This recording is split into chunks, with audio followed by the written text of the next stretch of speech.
सूरज की किरणों में अमृत का वो प्रकाश, हर नई सुबह के साथ यीशु राजा है अब। अंधकार से जो लड़ती उसकी वाणी है आप, उसकी वाणी है आप, उसकी वाणी है आप। अमृत वाणी, अमृत वाणी, अमृत वाणी, अमृत वाणी, अमृत वाणी।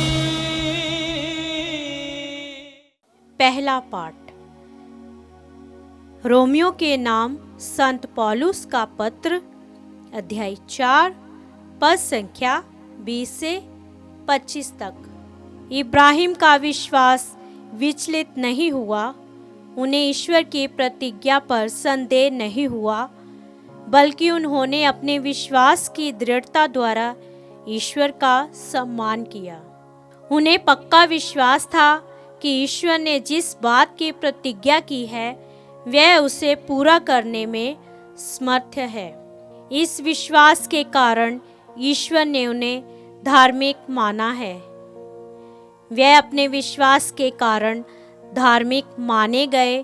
धर्म ग्रंथ का यह कथन न केवल इब्राहिम से बल्कि हम से भी संबंध रखता है। हम भी विश्वास के कारण धार्मिक माने जाएंगे यदि हम ईश्वर में विश्वास करेंगे, जिसने हमारे प्रभु यीशु को मृतकों में से जिलाया है। वही यीशु हमारे अपराधों के कारण पकड़वा दिए गए और हमारी पाप मुक्ति के लिए जी उठे। यह प्रभु की वाणी है। ईश्वर को धन्यवाद। भजन अनुवाक्य। धन्य है प्रभु इस्राएल का ईश्वर, उसने अपनी प्रजा की सुध ली है।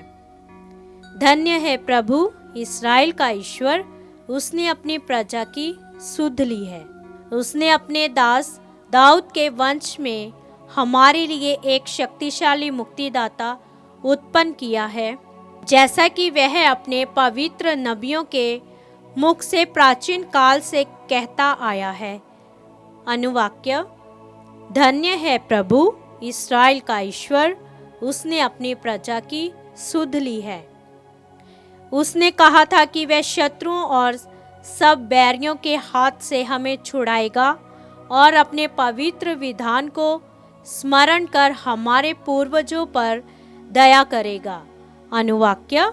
धन्य है प्रभु इस्राएल का ईश्वर, उसने अपनी प्रजा की सुध ली है।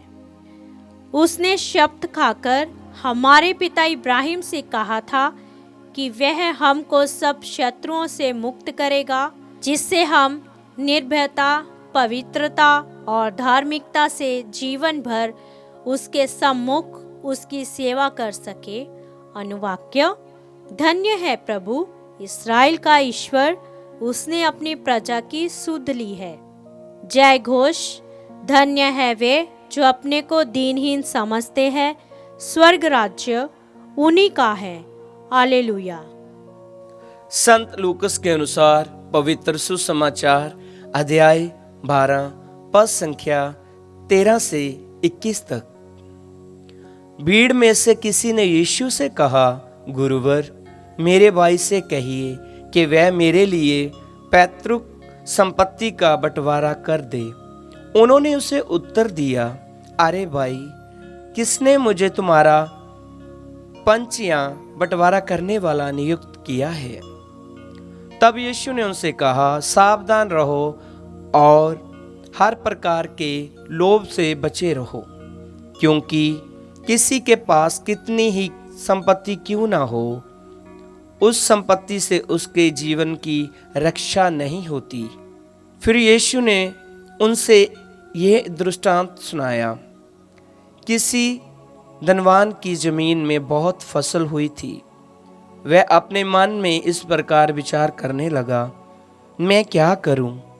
मेरे यहाँ जगह नहीं रही जहाँ अपनी फसल रख दूं।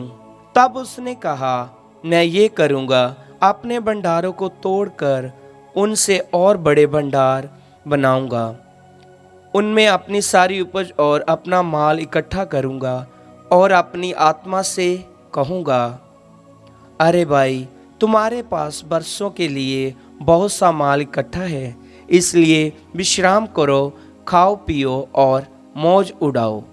परंतु ईश्वर ने उनसे कहा, हे मूर्ख, इसी रात तेरे प्राण तुझसे ले लिए जाएंगे, और जो कुछ तूने इकट्ठा किया है वह अब किसका होगा?